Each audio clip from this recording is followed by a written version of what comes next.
Coming up next on Adventurer, part 2 of our exclusive interview with lead singer of the Smithereens, Pat Dinizio. Stick around.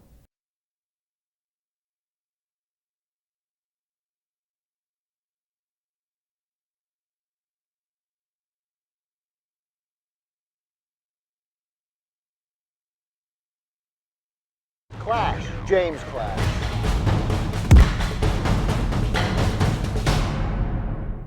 Welcome to Adventurer, the show with guests who truly push their lives to the limits. No talking heads here, just the real deals. I'm Jim Clash. Pat Dinizio and 3 fellow New Jersey friends founded the world-famous band, the Smithereens, in 1980. Since they've produced a dozen top-selling albums. Welcome, Pat. Yeah. Now, I want to go back to my favorite album, which there was a song called Behind the Wall of Sleep. Yes. And there are 2 great lyrics on that, which you wrote, and I want to ask you about them. One, you know, she stood just like Bill Wyman, a reference to the Rolling Stones bass player. Now I am her greatest fan. What made you come up with that? There was a girl named Kim who played bass in a band from Boston. They were called the Bristols. And at the time, the band, our band, the Smithereens, had been together for 5 years with not an inkling of any sort of success. We put out a bunch of EPs. The second one, Beauty and Sadness, got 3.5 stars in Rolling Stone. Still couldn't get a record deal. Everyone in the world was getting signed but us. And I started branching out, doing concert promotion in New York at Irving Plaza. I wrote press releases for Epic Records, that subsidiary of Columbia or Sony. I was doing a lot of different things, doing sound and lights at Folk City in New York, managing bands, producing groups. So I was brought up to Boston to mix a record, and we had done a gig with this band, the Bristols, and they were just 4 fabulous women who looked and sounded and dressed like the Byrds did in 1965 with, you know, Roger McGuinn and all that. And the bass player, Kim, had jet black hair, like real long. She looked like Jeannie Shrimpton back in 1965. You know, and she had legs that never ended. I was halfway paralyzed. You know. She was tall and cool and pretty. She dressed as black as coal.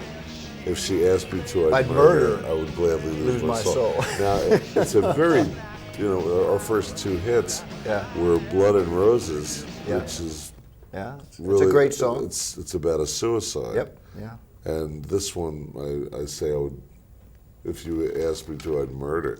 Very dark material. I know. Going back over your whole all your songs, which is your favorite, Pat, and why?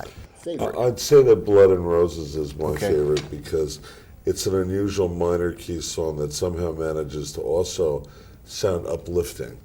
And even though it's got a dark lyric, it was the first song that I heard of ours that was played on the radio, and it brought a tear to my eye. A tear came to your eye. Yeah.